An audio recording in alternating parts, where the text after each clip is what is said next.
Good morning. இப்போ நம்ம எங்கே இருக்கோம்னா மெக்கானிக்கலில் தான் இருக்கோம்.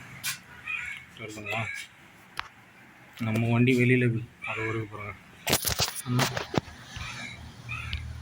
வீலே இல்லாமல் நிற்கிது. பார்த்திங்கன்னா நம்ம வீல் இங்கே இருக்கு போகிறோம்.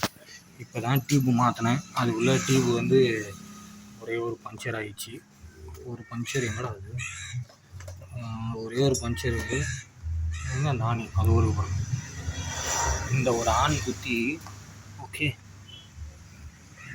இந்த ஆணி குத்தி எவ்வளோ பெரிய ஓசோனில் ஓட்டை வந்துருக்குறாங்க. இந்த பஞ்சர் போட்டால் கூட நிற்காதுன்ற மாதிரி சொல்கிறாங்க. காற்று பூச்சா புஷ்ஷுன்னு போகுது. ஆல்ரெடி டயரும் வீக் ஆகுது. புது டயர் வாங்கினோன்னா 2000 ரூபா, இது வாங்கினோன்னா 250 ரூபா. இதுலேயே பஞ்சர் போட்டாங்கன்னா 100 ரூபாவில் முடிஞ்சிடும். ஆனால் இதில் போட முடியாது அப்படின்றாங்க. ஹோல்ஸ் எவ்வளோ பெருசுக்கு தெரியுங்களா? பாருங்கள், ஓசோனில் வந்த மாதிரி ஹோல்ஸ்.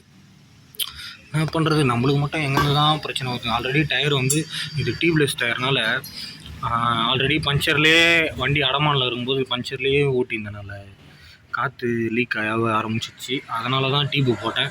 இப்போ தான் போட்டேன் புது டியூப்பு, இத்தனைக்கும் பிராண்ட் நியூ கண்டிஷன் டியூப்பு. அதுவே வந்து லீக்காக வந்து ஒரே ஒரு அந்த சின்னோண்டு முள் குத்தி எவ்வளோ பெரிய பஞ்சர். முந்தா நேற்று வழிக்கு நோந்துருப்போம் மழையிலேயே. என்னடான்னு பார்த்தா காற்று இல்லை, பின்னாடி வீலில். பின்னாடி வீல் ரொம்ப சத்தாகிடுங்க எனக்கு.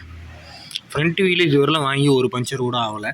பேக் வீலு ஏகப்பட்ட பஞ்சர் ஆகிடுச்சு. இதோட ரெண்டாவது, இதோட மூணாவது டியூபோட ஓகேங்களா. 3ஆவது தடவை என்ன பண்ணுறது. இப்போ டியூப் வாங்கின சொல்லியிருக்கேன்.